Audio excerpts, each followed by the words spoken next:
to another Matt Tries. We're going to be trying things a little bit differently this week. For this particular episode, I'm going to actually be recording my audio without actually watching the video that's going to be going on in front of you.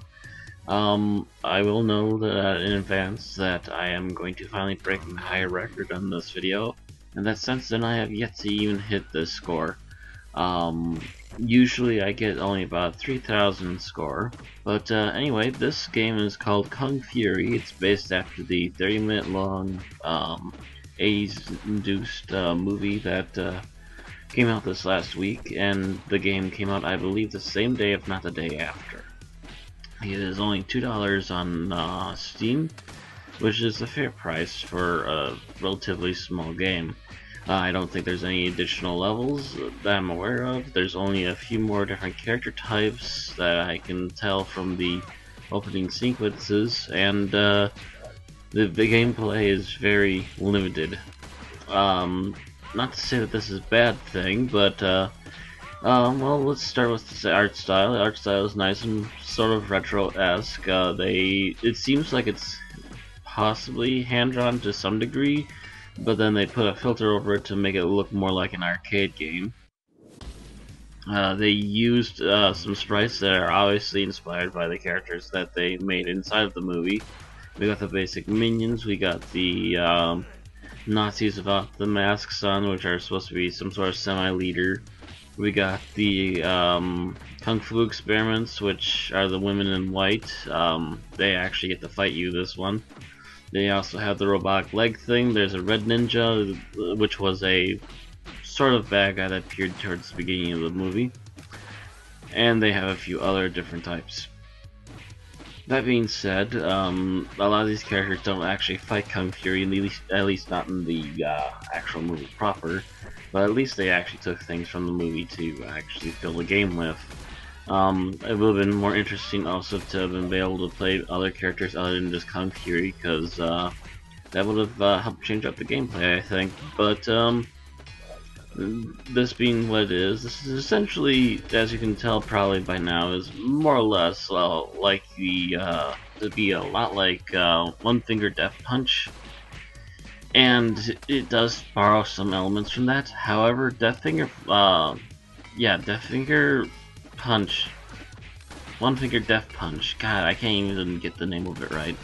However, that game has some mechanics that actually make it playable. There are a few things in this that actually take it away from being a very good game.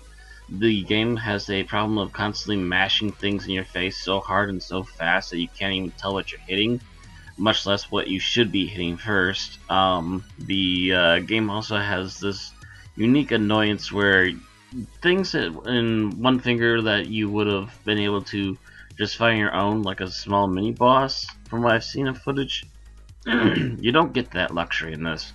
You actually have to fight them, and they could end up randomly teleporting behind somebody else. So just as you think you have hit them, they're actually behind somebody, and then as soon as you turn around and hit something else, they will karate chop you in the back.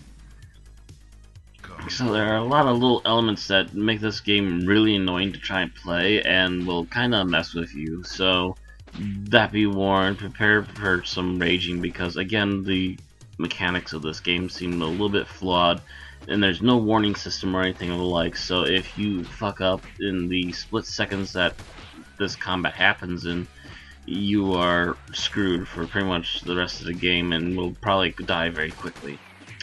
It seems very cheap in that effect, and I kind of wish they would have either fixed that or just done something more with it, but it is what it is for a $2 game.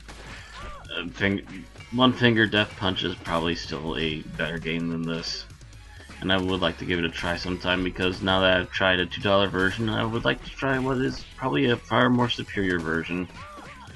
For what it is, Kung Fury is not horrible, it's just lacking in a few places, and otherwise, if you enjoy trying to, say, top the best scores of your friends, it's not a horrible game to try and get into. However, I get the feeling it's not going to last you very long. I'm pretty sure within about a couple of months to a year, this game will probably be completely forgotten.